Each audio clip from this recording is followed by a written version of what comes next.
નમસ્કાર દર્શક મિત્રો, શેર બજારમાં સતત ચોથા દિવસે ગાબડું પડ્યું છે. સેન્સેક્સ 548 પોઈન્ટ તૂટીને આવ્યો છે. નિફ્ટી 178 પોઈન્ટ ઘટીને આવ્યું છે. શેર બજાર કેમ ગબડ્યું? ટ્રમ્પના ટેરિફનો ડર હજી પણ ચાલુ છે અને આગામી દિવસોમાં માર્કેટનો ટ્રેન્ડ કેવો રહેશે? બેંક નિફ્ટીમાં શું કરશો? આ તમામ સવાલ છે, એના તમામ જવાબ આપણે આજે આ વિડીયોમાં મેળવવાના છીએ. તો મિત્રો, ઇન્વેસ્ટિંગ A to Z માં આપનું સ્વાગત છે. હું ભરત પંચાલ. સૌપ્રથમ જોઈએ આજના બજારની ચાલ. તો આજે મુંબઈ શેર બજારનો જે સેન્સેક્સ છે એ 77,789ના નીચા મથાળે ગેપમાં ખુલ્યો અને તે શરૂમાં સામાન્ય વધીને 77,849 થઈ, ત્યાંથી સડસડાટ તૂટી 77,106ની લો બનાવી અને ત્યાંથી એ વધી 77,311.80 ઉપર બંધ રહ્યો હતો, જે આગલા બંધની સામે 548.39નું ગાબડું દર્શાવે છે. નેશનલ સ્ટોક એક્સચેન્જનો નિફ્ટી ઇન્ડેક્સ 23,543ના નીચા મથાળે ગેપમાં ખુલ્યો. શરૂમાં વધી 23,568 થયો, ત્યાંથી ઘટી 23,316 થઈ અને અંતે 23,381.60 બંધ આવ્યો હતો, જે 178.35નો ઘટાડો દર્શાવે છે. આજે બેંક નિફ્ટી પણ 177 પોઈન્ટ ઘટી 49,981 પર બંધ રહી હતી. આમ તો નિફ્ટી ખાસી તૂટી ગઈ હતી બેંક નિફ્ટી, પણ એમાં નવું બાઇંગ આવતા નીચા મથાળેથી રિકવરી જોવા મળી હતી. મિત્રો, આજે એડવાન્સ નેકલાઇન રેશિયો નેગેટિવ છે. 627 શેરના ભાવ વધ્યા હતા, તેની સામે 2256 સ્ટોકના ભાવ ઘટ્યા હતા. 71 સ્ટોક અનચેન્જ રહ્યા હતા. નિફ્ટી 50માં 11 સ્ટોક વધ્યા અને 39 સ્ટોક ઘટ્યા હતા. આજે 30 સ્ટોક છે એ 52 વીક હાઈ ઉપર બંધ હતા, તેની સામે 153 સ્ટોક છે એ 52 વીક લો નીચે બંધ છે. આજે 66 શેરમાં અપર સર્કિટ આવી, તેની સામે 179 શેરમાં લોઅર સર્કિટ આવી હતી.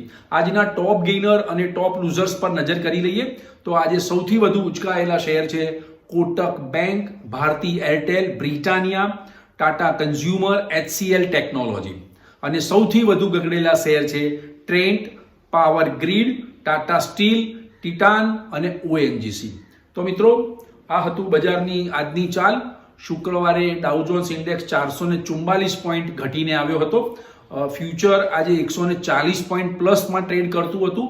મિત્રો, અમેરિકાનો ડાઉ જોન્સ એનો 52 વીક હાઈને સ્પર્શી અને પાછો આવ્યો છે, કેમ કે ત્યાં ટ્રમ્પની ટેરિફનો ડર સતાવી રહ્યો છે.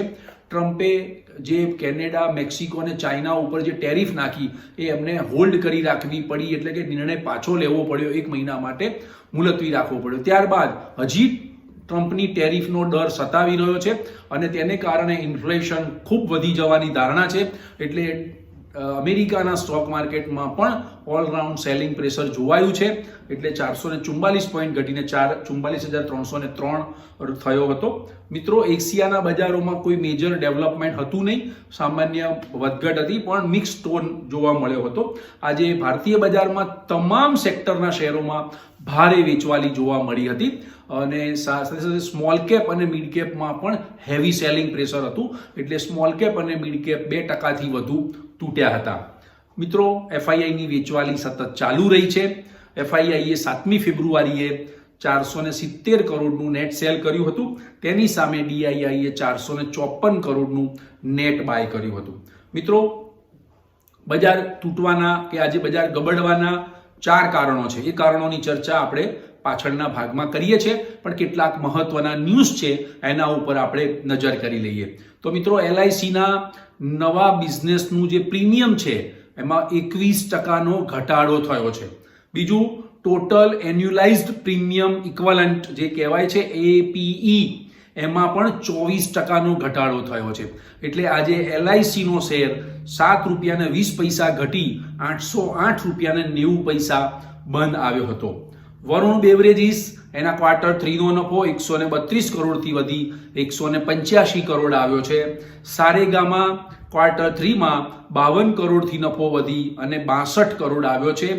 પણ સારેગામાએ શેર હોલ્ડરોને ઇન્ટ્રીમ ડિવિડન્ડ પેટે, એટલે વચગાળાના ડિવિડન્ડ પેટે પ્રતિ શેર ₹4 ડિવિડન્ડ આપવાની જાહેરાત કરી છે.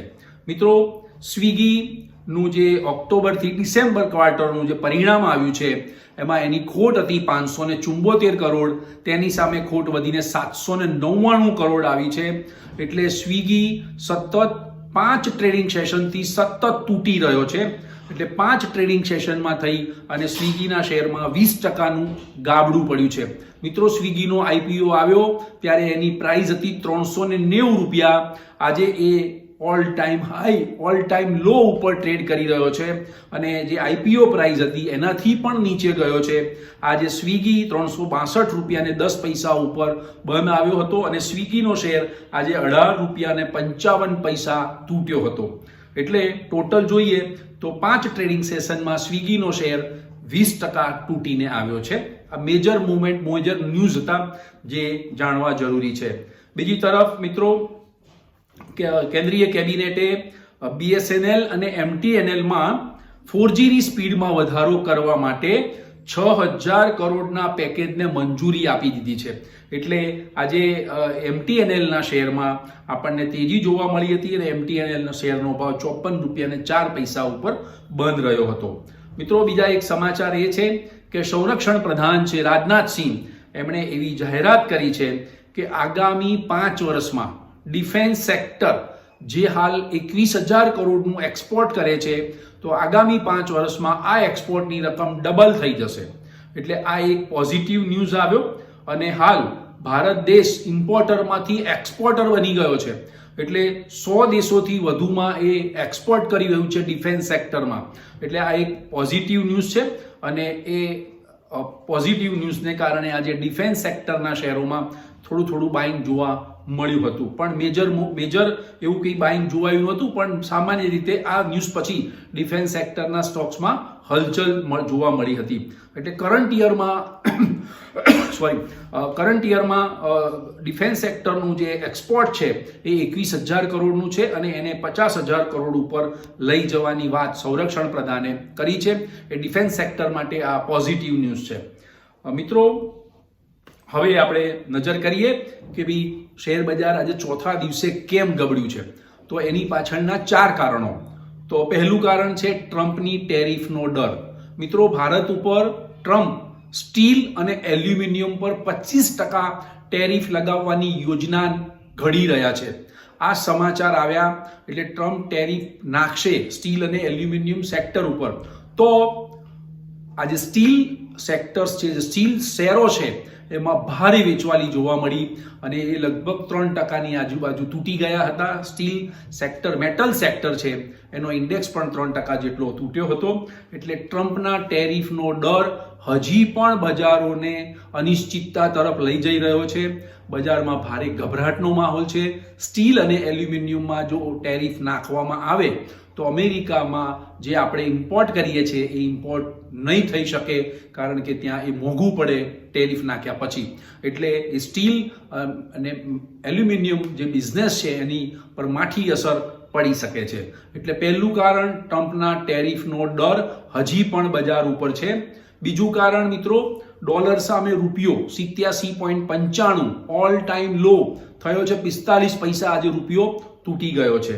ત્રીજું, કંપનીઓના Q3ના પરિણામો જે આવી રહ્યા છે એમાં 50% કંપનીઓના પરિણામો પ્રોત્સાહક આવ્યા છે, 50% કંપનીઓના પરિણામો નબળા આવ્યા છે. એટલે મિક્સ આવ્યા છે કે જે બજારને એટ્રેક્ટ કરી શકે તેમ છે નહીં. ત્રીજું કારણ આ હતું. અને ચોથું કારણ મિત્રો, આપ બધા જાણો છો તેમ FIIની સ્વીચવાલી. FII નેટ સેલર રહી છે. હું તમને FIIના ફિગર ગણાવું તો તમને પણ એમ થશે કે FII આટલું બધું વેચી ગઈ છે. તો મિત્રો, ફેબ્રુઆરીનો કરંટ મહિનો, એમાં અત્યાર સુધીની 7 ફેબ્રુઆરી સુધીમાં FIIએ 10,179 કરોડનું નેટ સેલ કર્યું છે.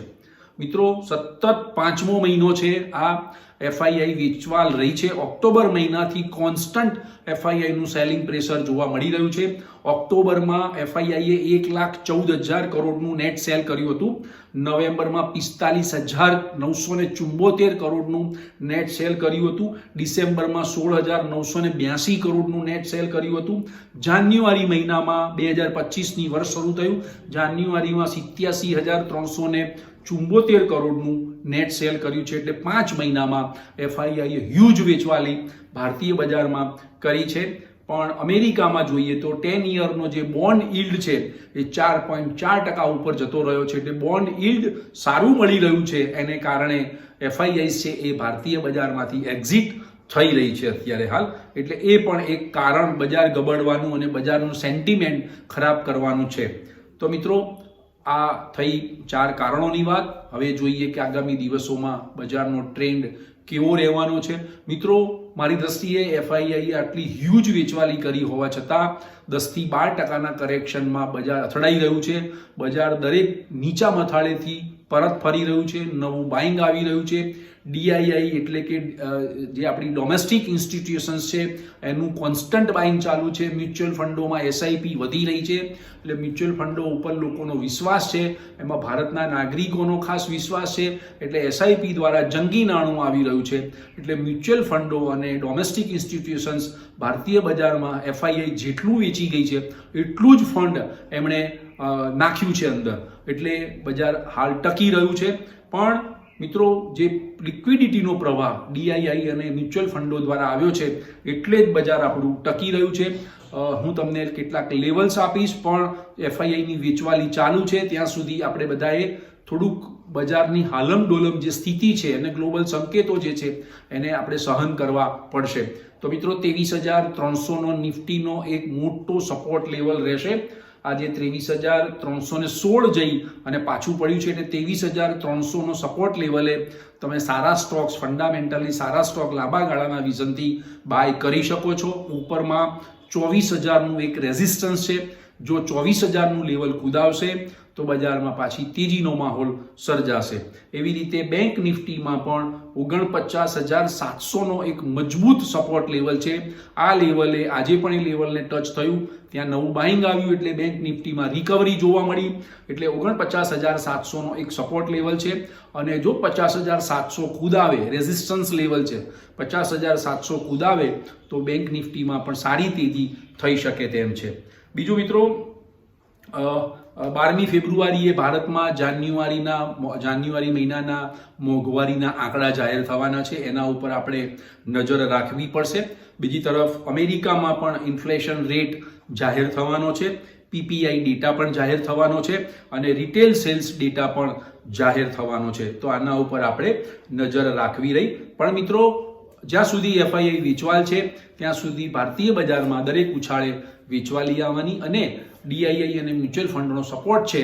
એટલે બજારમાં નીચા મથાળે લેવાલી, ટેકારૂપી લેવાલી આવી જાય છે. એટલે બજાર છેલ્લા 2 અઠવાડિયાથી સતત 2 તરફી વધઘટમાં ટૂંકી રેન્જમાં અથડાઈ રહ્યું છે. પણ મૂવમેન્ટ બજારમાં આવી રહી છે.